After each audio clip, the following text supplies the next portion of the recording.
Should Jasper Johnson start for the Kentucky Wildcats? Well, based on some of his recent comments, it might be more likely than you think.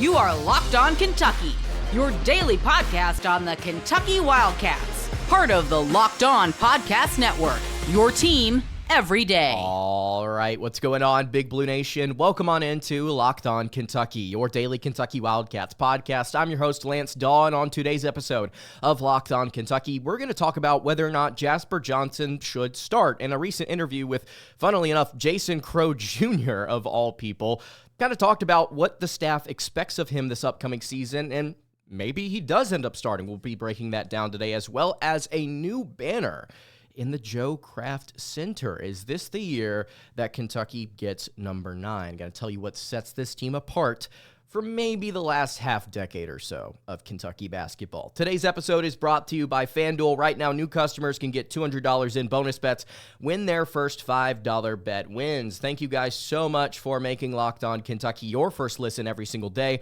Want to remind everyone out there that we are free and available on all platforms. And if you're watching on YouTube, I would greatly appreciate it if you did so. Subscribe to the show, I should say, and if you're listening on podcast, I would really appreciate it if you subscribe there as well. Leave a comment, let me know right off the bat here. Should Jasper Johnson start for Kentucky? Let's go ahead and get into it. So like I mentioned a second ago, Jasper, during his time out with the Team USA U19 squad, which, by the way, congratulations to him for making the cut. He's on the team that will be heading off to represent Team USA as the U19 squad. He sat down with Jason Crow Jr. out there in Colorado, and they both talked about, well, Jasper interviewed him first, but they both talked about kind of their expectations, their play style, and how it related to Kentucky. Jasper grilled Jason Crow on, well, see, actually, you've actually got ties to this coaching staff. You've actually got people like me who are essentially, he didn't say this directly, but essentially like we've got people like me who, that's trying to pitch you to come play for Kentucky. Your play style works there. You shoot a lot of threes, the pace, everything you could possibly want. Why wouldn't you come to Kentucky? Why would you give anybody else any sort of attention? And Jason Crow, obviously very respectful,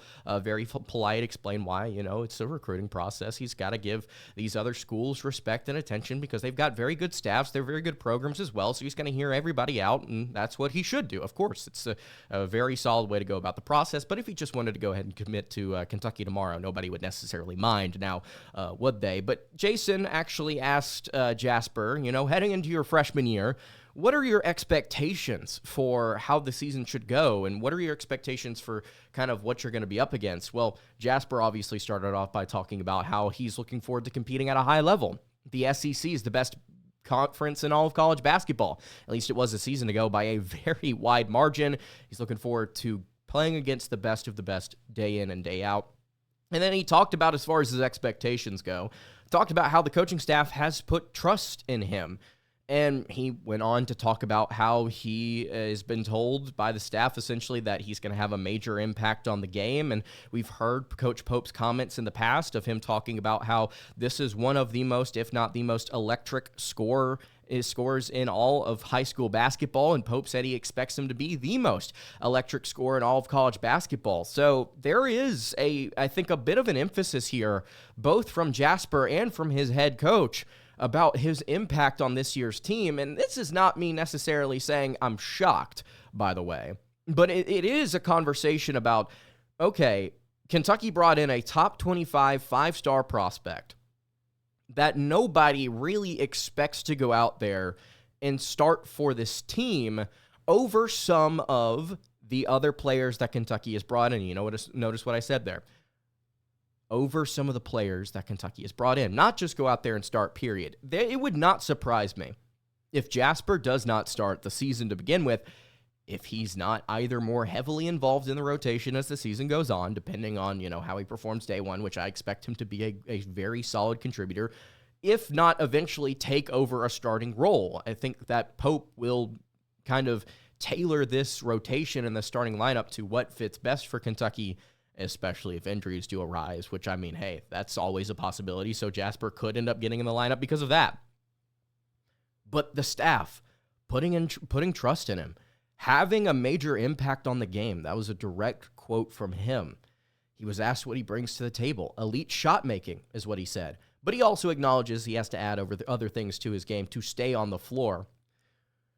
Are we kind of blindsided, or will we end up being blindsided by Jasper's legitimate impact on this team this upcoming season? Because I don't see a ton of people talking about what Jasper could be as a scorer and as a flamethrower and as somebody that could provide a spark either in that starting rotation or off of the bench. Reminder, as I said a minute ago, this is a 5-star freshman from the state of Kentucky. There's literally almost there's no better prospect that you could possibly throw out there for the Wildcats that the fans would love, and frankly, this coaching staff and the rest of this team would love. This kid is an embodiment of what this program is as an individual hooper. It would not shock me if he ends up starting. Should he start for Kentucky? I think that is a question we will have answered later on this year. Again, I want to reiterate asking you guys, do you think Jasper Johnson should start for the Wildcats, or do you think he should come off the bench? I think right now, as of right now, because he's not been in summer practices because he's out in Colorado with Team USA, he's not had the opportunity to get to play around some of these guys. We don't know just how good he could be or how bad he could be with the rest of this rotation, just to be honest. So we don't really know whether or not he should or shouldn't do anything. You remember a couple of seasons ago whenever Reed Sheppard kind of made waves, and he was somebody that kind of came out of the woodwork and shocked people as like, oh, he's not just the 10th or 11th man or 9th man in this rotation. He's somebody that's going out there that should start, as we all thought, at least towards the end of the season. And yet he didn't until it was, frankly, too late. But I think Jasper, because he's a little bit more high profile, it wouldn't be as surprising. But, I mean, their stock can rise and fall absolutely over the course of summer practices. And what I will say here, Denzel Aberdeen is a proven winner. He is a great athlete. He's not the most efficient player. He's not the best defender, but he's a very, very solid overall leader and player that I think will be better statistically and just as far as eye test goes on this Wildcat squad, especially on the offensive end, I should say. Jalen Lowe Jr. is going to start, or Jalen Lowe is going to start at point guard. There's almost no debating that. I think he is the clear-cut one on this roster. Kentucky doesn't have a true one behind him. So you've got him and you've got Aberdeen as two players that could definitely start in your backcourt. Oh, yeah, by the way, depending on how you want to slice it, Otega Owe, returning possible All-American, is either a 2 or a 3. I've got him in my mind as a 3 right now, but let's just say for argument's sake, he's there over Aberdeen. Congratulations. Jasper is now behind a second person there at shooting guard. He would be the third-string shooting guard, technically, and probably the backup one, depending on how Colin Chandler plays this offseason and how he develops as a combo guard. So there's a lot of depth, I think, ahead of him in terms of experience and in terms of talent that he's going to have to compete against in the summer practices and in the fall practices leading up to the season. Obviously, Jasper is not shying away from competing at a high level, but it starts with practice. Before you even get an opportunity to play a team like North Carolina, a team like Gonzaga, a team like St. John's, you're going to have to go out there and prove that you can get it done against the guys that are on your roster. I think he's got his work cut out for him. So I would put other players ahead of him right now as far as starting goes. But if the scoring prowess proves to be too much, like too good to leave on the bench, and the shooting of the starting lineup is not at least solid to start games, which could very much so end up being a problem, then I think Jasper in that case should. I think this is all very much dependent on kind of how everything how it ebbs and flows, you know. But as of right now, I would have him as a backup 1/2 guard, period. But there's such a high ceiling here offensively that it may be hard to ignore, and you may have to start it. So let me know what you think in the comments below. Should Jasper start for Kentucky? We'll continue along here. We've got a new banner in the Joe Kraft Center. And I'm going to tell you what sets this team apart from maybe some of the teams of the last 5-6 years. Before we get to that, I want to tell you guys about our friends over at FanDuel. The NBA playoffs are winding down. We've got Game 7 of the NBA Finals here on Sunday. Should be incredible. Every single night of the playoffs has delivered highlight-worthy performances, major momentum shifts, and can't-miss moments. Whether it's a game-winning shot from Tyrese Halliburton or a breakout player, there's never been a better time to get in on the action. The MLB season is also heating up. If you're a Braves fan like me, seems like we're back. Every game brings clutch hits, standout pitching, and unforgettable moments. This is a perfect time to go to FanDuel because it's so easy to stay in the game, whether it's basketball, baseball, before tip-off, and live. With player props, performance trends, and same-game parlays, fans have more ways than ever to play smart and win big. And if you're new to FanDuel, it's the perfect time to sign up. You can head to FanDuel.com and place your first $5 bet. Maybe you want to lay something down on OKC versus Indiana on Sunday night. Keep in mind, Pacers haven't won a playoff game on Sunday this entire run. Just want to throw that out there. Head to FanDuel.com and place your first $5 bet. If it wins, you'll get $200 in bonus bets.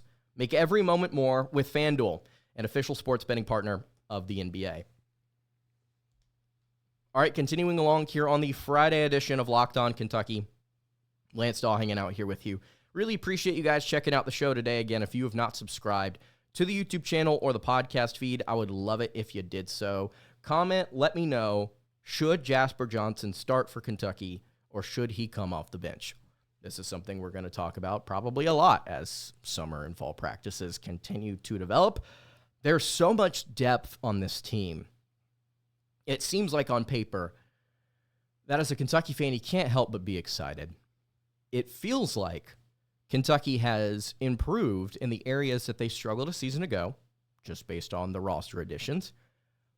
And after having a season under his belt, you would expect Mark Pope to make adjustments and to perform better this year with what I think is a more talented roster, quote unquote. And there's a new banner in the Joe Kraft Center that reflects the expectations of Pope and reflects the expectations of this team. He's not shied away from it. The players, when they've talked about it, haven't shied away from it. Denzel Aberdeen certainly hasn't in some of the most recent interviews that he's had. But there's a new banner that boasts a denim number 9, a denim-colored number 9, that says in cursive, well, it might not be cursive font, but in a script font, the assignment underneath it. I really do like the denim touch, I will say. Before we get into anything, the fact that you can tell that it's a different color from like the rest of the banners up there, I really like the throwback. I like the vibe.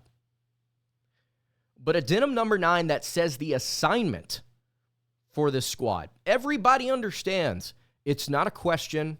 It's not an unknown. It's a guarantee this team wants to compete and win a championship. Mark Pope expects to win a national title. That's been the goal since he stepped on campus a little over a year ago, is to go out there and hang banners. He's made that extremely clear. Last season, didn't really feel like at various points Kentucky had the roster to get it done. And then they started to heat up towards the end of the season, got some big wins in the NCAA tournament, made it all the way to the Sweet 16 with a heavily depleted roster, mind you. And then they got bounced by Tennessee in a gym that nobody should be playing basketball in, frankly. You should take basketball games out of football stadiums, please. It is so hard to shoot. But that team, unfortunately, fell short. The difference for this squad, what sets this team apart from others over the last half decade, you could get into the nitty-gritty. You could talk about something very specific. You could talk about an individual player. You could talk about like maybe some sort of like statistic that you want to look at that they may be better at. This team should be, and I put an emphasis on should because in my mind there is a big expectation for Kentucky to be much better defensively than their last several seasons. Again, you can chalk this up to an individual statistic if you want. You could chalk this up to field goal percentage. You could chalk this up to defensive efficiency. I like that second metric for a lot of different reasons, just because I'm a big fan of Ken Pom. But think about it. Over the last, 6 years, Kentucky has consistently had a top 70 defense up until John Calipari's final year, where they plummeted all the way down to 109th. And last year's team seemed like they were on trajectory to be even worse until they locked in. And it was Kentucky's best defense that they had fielded since 2022, where they were 36 nationally in adjusted defensive efficiency and 26-8, 14-4 in the SEC. Obviously, the SEC is much better than it was 4 seasons ago. Obviously, it's much more difficult. But my expectation is for Kentucky to get back to having consistently a top 35 defense, especially if JQ is here this year. And because of that, because of the improved defense, guys, they should be very hard to stop night in and night out because of how good the offensive system is. We can talk about individual players and their shooting and their efficiency and whatnot. We can talk about whether or not they can get second chance opportunities or create more off the dribble or whatever. The system will score points. I have been, over the last week or so, going back to watch some of Kentucky's big-time wins.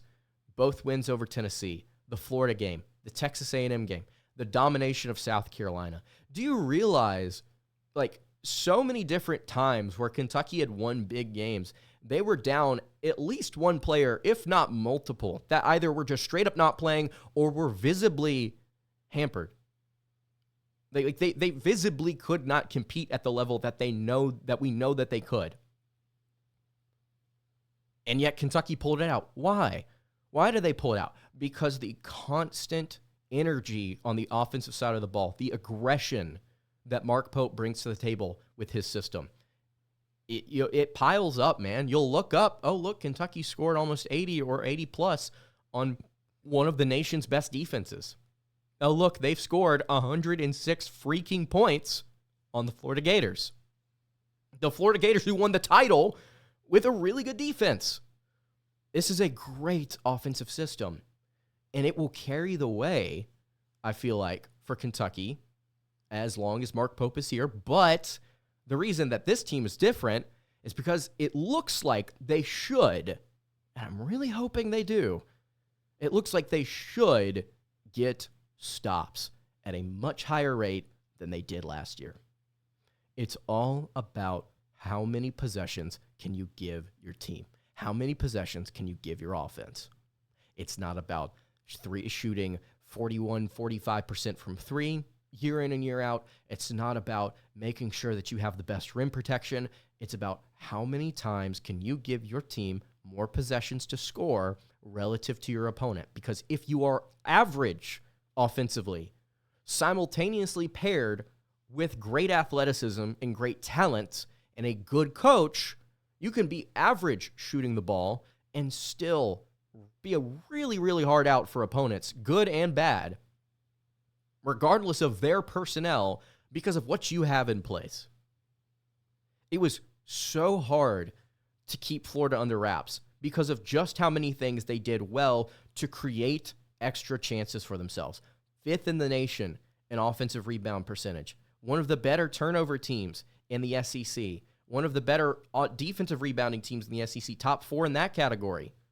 While also boasting a top 5 3-point defense and a top 20 rim protection. It's all about creating extra opportunities for yourself on both ends of the floor. It starts with defense for UK, but man, if they can actually get stops and then maybe grab some O boards this year, a little at a higher rate than they did a season ago, they're going to be good, man. They're going to make a run at a national championship if that is the case. That's what it looks like on paper. We'll see what happens whenever the season actually gets here. But as of right now, the assignment is understood, and frankly, I think it's obtainable. I think it's well within reach. That's going to do it for today's episode of Locked On Kentucky. You can follow the show on Twitter at Locked On UK. Follow me on Twitter at @LanceDawe_, and follow the show over on Instagram. That is at Kentucky Podcast. Any questions, comments, concerns, you can leave those in the YouTube comments below. You can hit me on the socials. I will see you all tomorrow for another episode of Locked On Kentucky. Hope you guys have a great rest of your day, and God bless.